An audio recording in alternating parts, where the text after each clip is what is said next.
Hello everyone, and welcome back to our conversation about condensation, hydrolysis, and phosphates. We already talked about condensation reactions, so if you didn't see that video, make sure you go back and check that out first, because it is pretty related. And then for this video, we're going to talk about hydrolysis reactions, and then just like we did for condensation, we'll also relate those to phosphates. Alright, so now that we finished talking about condensation, let's talk about another reaction called hydrolysis.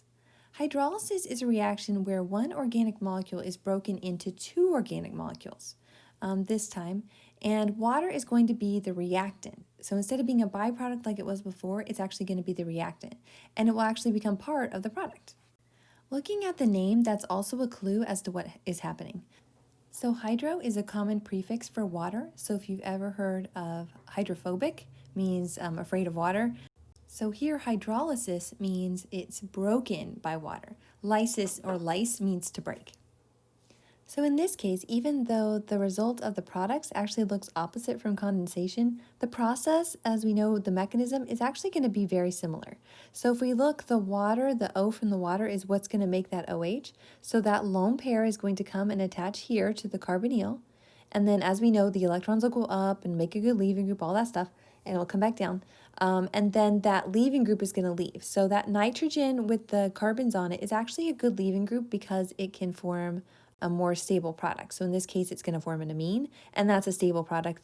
Although we do need to notice that when you take off that leaving group, you're always going to have to add one hydrogen to it, either at the nitrogen or oxygen, whichever atom it has. So just like we did with the water when we took off the OH from the carboxylic acid, we had to add an H to make water. We're doing the same thing. We're adding an H basically to make a better leaving group and to make something that's stable and doesn't have a charge. So let's go through this process with example 2 here below. So here we have an ester. Before we're starting with an amide. So now we're starting with an ester, but we're going to do the same process. So we're going to have the lone pair on the oxygen of water is going to come and attach here to this carbonyl. And then this part on the right with the O and the carbons is going to be the leaving group, because again, things are better leaving groups with O's. Again, we're never going to have the carbon side do anything, so the left side on this one is carbon. You can't have C minus leave, but we know that we can have nitrogen leave. Even if we add a hydrogen, that'll make it more stable. You just can't do that with carbon. You can only do it with nitrogens and oxygens, okay? So then the product would look like what? Well, the first thing I like to do is just go ahead and split the two things right at that bond where it's going to break. So I'm going to draw the carbonyl side over here, and then the leaving group side over here. And then I'll just add the pieces that are missing. So what's missing on the left side? It's an OH, right? And then what's missing on the right side is just one hydrogen. So that's all you basically have to do. For this last example, I've added a phosphate for you. In this case, it's a triphosphate, but we're going to do the same process. So in this case, we're going to have the O attack one of the P double bond O's.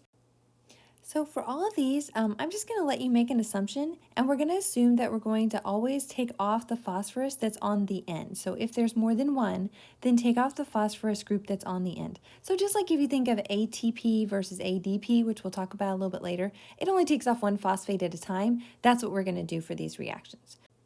So here I'm going to draw that arrow from the lone pair to there, and then my leaving group would be this part here, right? So then I want you to stop and pause the video and draw those products. Is this what you got? Great. Just to make sure, I'll add in my little color code here. So the blue is where the water is, and then the green is where the leaving group is. So just make sure, double check those, that part makes sense. All right, so then we're basically done. So we get the idea. So basically hydrolysis is always going to start with one thing plus water, and then we're going to get two organic molecules because we're breaking it in half. And we're always going to be breaking it at either the C double bond O, or in the case of phosphates, the P double bond O. So I'm not going to go into detail, but I just wanted to provide one additional example where I showed a phosphate hydrolysis next to another type of hydrolysis. So this is just another comparison. Make sure that you go through this. It should be provided on your notes. Make sure you go through this and can make sense of why we got the products that we got. You'll see that the phosphate, again, is always going to look like this product on the left because you're always taking off the leftmost phosphate. So it's always going to look like that. And then your right side's just going to be whatever's left over. All right? So just as a summary, condensation and hydrolysis are related. If you look, they're basically the opposites of each other. In one case, for condensation, water is the product, and you get two organic pieces that join to make a molecule. For hydrolysis, water is a reactant and it breaks one organic molecule into two pieces. So they're exactly opposite reactions. And I think that's why biologists like to think of them in this way, because they're just like on and off basically. But do remember that just because the reactions look opposite, the mechanisms themselves are actually very, very similar. So the process is the same. So that's all for this video. As usual, you want to check for an activity on Blackboard. I've given lots of examples of this where we're not going through mechanisms, we're just trying to pick the product and get into that pattern of recognizing what type of reaction it is. Then for the next video, I am going to take this stuff and try to connect it to biochem just a little bit more so that you can really see the relevance to how these reactions apply to your body.